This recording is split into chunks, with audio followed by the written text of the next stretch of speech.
बंदर की शहनाई, खरगोश का ढोल।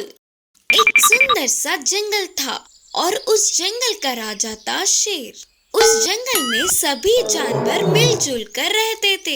एक दिन उस जंगल के राजा शेर ने सभा का आयोजन किया। उस सभा में सभी जानवर और पक्षियाँ शामिल हुए। तभी शेर ने कहा, देखो, मैं आप लोगों से एक अच्छी बात कहना चाहता हूँ। अगर आप में किसी को इच्छा हो तो किसी दूसरे की मदद कर पाने वाली शिक्षा या कला का अभ्यास करो, जिसकी उपयोग सभी को होना चाहिए। ऐसे करने वालों को मैं एक अच्छा सा तोहफा दूंगा। उसके लिए सभी जानवर ठीक है करके जाते हुए शेर से तोहफा लेने का विचार करने लगे। उसी जंगल में रहने वाली एक शरारती बंदर कुछ सीखने की इच्छा रखकर सोचने लगा। उसे कहीं दूर से अप्पू नाम का व्यक्ति शहनाई लेके जाता हुआ दिखा। तुरंत उस बंदर ने चतुराई से अप्पू के पास की शहनाई को चुराकर उसे एक पेड़ के डाल पर लटका दिया। वहाँ एक तोता आया। तोते ने शहनाई को देखते हुए बंदर से कहा, अरे ओ बंदर जीजू, ये शहनाई बाजू वाले गांव के अप्पू की है ना? तुरंत चौंक जाने वाली बंदर, अरे ओ तोते, ये किसी का भी हो, तुझे क्या? चुपचाप यहाँ से निकल ले। मुझे सुबह सुबह ही शुभ मुहूर्त में इसका शहनाई का अभ्यास करनी है करके बोली।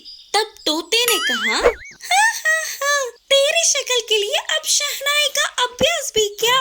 बोलते हुए उड़ गई। बंदर ने कहा, चोर तोता कहीं का, फिर भी मुझे क्या? मैं तो बस शहनाई बजाना सीखकर शेर के हाथों से तोहफा लूंगा करके सोचते हुए सो गई। उसके बाद सुबह सुबह ही नींद से जागने वाली बंदर ने शहनाई का नमस्कार किया, उसे बजाने लगी।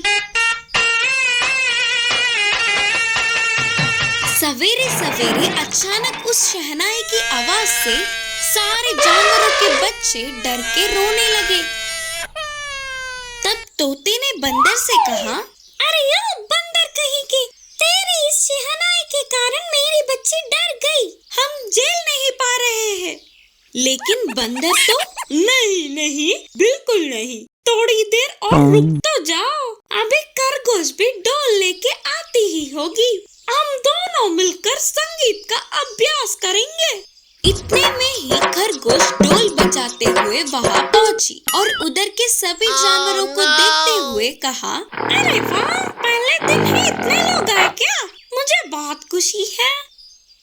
पहले से ही सभी बंदर के शहनाई से परेशान थे और अब खरगोश के भी ढोल लेके आने पर बाजू का घोड़ा गुस्सा ना रोक पाते हुए खरगोश को जोर से एक लात मारी और वो ढोल के साथ उड़कर तालाब के बीच गिर पड़ी। फिर से तोते ने बंदर से कहा, बंदर जीजू, पहले तुम शहनाई को बजाना रोक कर तुरंत वापस अप्पू को लौटा दो, नहीं तो तेरी शहनाई का पागलपन मैं उतार दूंगी। मैं उतारूंगी। लेकिन बंदर ने, तुम लोग कुछ भी कर लो या बोलो, मैं तो शहनाई दूंगा ही नहीं।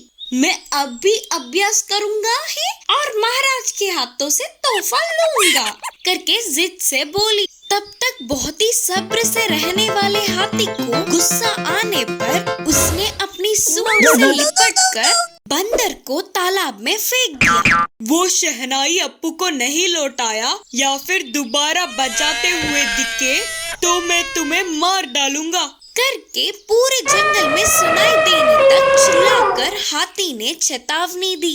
इससे डर जाने वाली बंदर तुरंत भागते हुए गांव जाकर शहनाई को खिड़की से अंदर फेंककर भागते हुए लौट गई।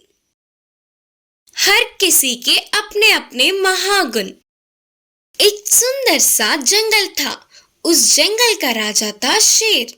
उसी जंगल के नदी में एक बतख अपनी नन्ही सी बच्ची के साथ खुशी से रहती थी। उसी नदी के किनारे के पेड़ पर एक सारस भी अपने बच्चे के साथ खुशी से रहती थी।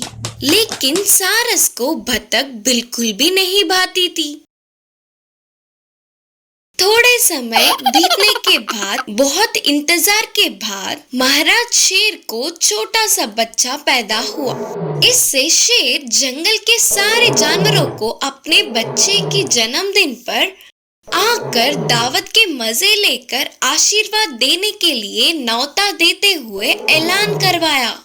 बतख अपने बच्चे को लेकर नदी के किनारे पहुंची और वहां के पेड़ पर सारस को देख, दोस्त, दावत के लिए जा रही हूँ, क्या तुम भी आना चाहोगी? इस बात से सारस जोर से हंसते हुए बोली, क्या दावत को, वो भी तुम्हारे साथ? तुम मेरे जैसे उड़ भी नहीं पाओगी। तुम्हारे साथ चलती हुई आऊंगी तो उधर का दावत ही खत्म हो जाएगा। पहले से ही दावत दूर के पहाड़ के उस पार हो रहा है और तो बारिश भी होने वाली है। तुम तो जाने से रही। मेरी बात सुनकर घर जाके आराम करो, जाओ करके सारस ने चिढ़ाते हुए कहा। उन बातों से बतख बहुत उदास हुई और ना कुछ कर पाते हुए बतख अपने बच्चे को लेकर टिकुम टिकुम करके चलती हुई दावत जाने के लिए कदम बढ़ाए। बतख के ऐसे थोड़ी देर और जाते ही जोर की बारिश शुरू हुई। अरे, ऐसे बारिश में मैं भीगती हुई दावत कैसे जाऊं? करके सोचने लगी। उसने उस और नदी में लहरों का आना देखा और तुरंत अपने बच्चे के साथ नदी में कूदकर आराम से तैरती हुई पहाड़ के उस ओर पहुंच गई और दावत में शामिल होकर महाराज से मिलकर उनको शुभकामनाएं दी। ऐसे ही उनके बच्चे को आशीर्वाद देकर खाने बैठ गई बतख। उधर के सारे पकवानों को मजे से खाकर सारस को ढूंढने लगी। जोर की बारिश और हवा के कारण से सारस नहीं उड़ पाते हुए पहुंची नहीं करके समझा और तुरंत महाराज के पास जाकर यह बात बताया। महाराज जी, दोनों मिलकर आने ही वाले थे, पर अचानक सारस बारिश के कारण नहीं पहुंच पाई। ऊपर से भूखी भी होगी। क्या अगर आपकी आज्ञा हो तो मैं थोड़ा खाना ले जाकर उसे दूंगी, ठीक है ना? करके पूछी। अपने दोस्त की भूख के बारे में सोचने वाली बतख की अच्छाई से शेर खुश होकर सारस के लिए खाना और साथ ही साथ बतख को तोहफे भी दिए। दावत से लौटने वाली बतख को देख सारस चौंक गई। बतख उसकी तरह उड़ नहीं पाई, फिर भी अच्छे से तैर सकती थी करके हर किसी में एक दूसरे में ना होने वाले गुण योग्यता होंगे करके उसे समझ आ गया। उस दिन से सिर्फ बतख को ही नहीं, किसी भी छोटे जीव को सारस ने कम नहीं समझा। घमंडी मधुमक्खी। एक जंगल में एक मधुमक्खी रहती थी। वह बहुत ही आलसी थी। उसे काम करना भी नहीं आता था। किसी भी तरह का काम ना होने पर कुछ भी सोचते हुए वक्त का गुजारा करती थी।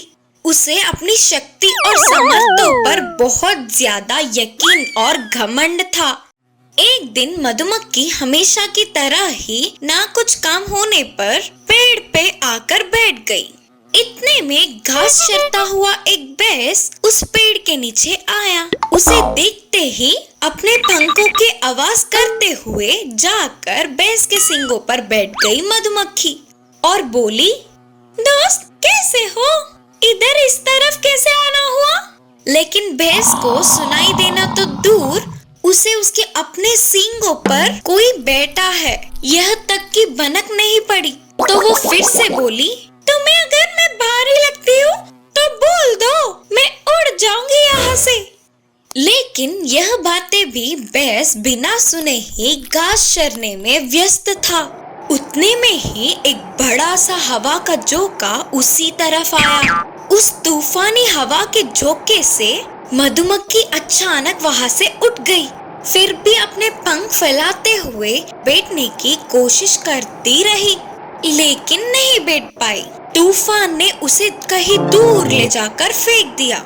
आखिर में मधुमक्खी एक पेड़ के डाल में फंसकर जैसे तैसे बच गई। बाद में ऐसे ही धीरे धीरे उड़ती हुई वहाँ वापस उसी पेड़ पर पहुँच गई। और तभी मधुमक्खी को उसकी ताकत का अंदाजा हो गया था, लेकिन मानने के लिए अपना घमंड बीच में आ गया। हाँ, फिर भी बस यह एक बहस ही तो है, मुझसे ताकतवर और बलशाली करके सोचते हुए वहाँ से चली गई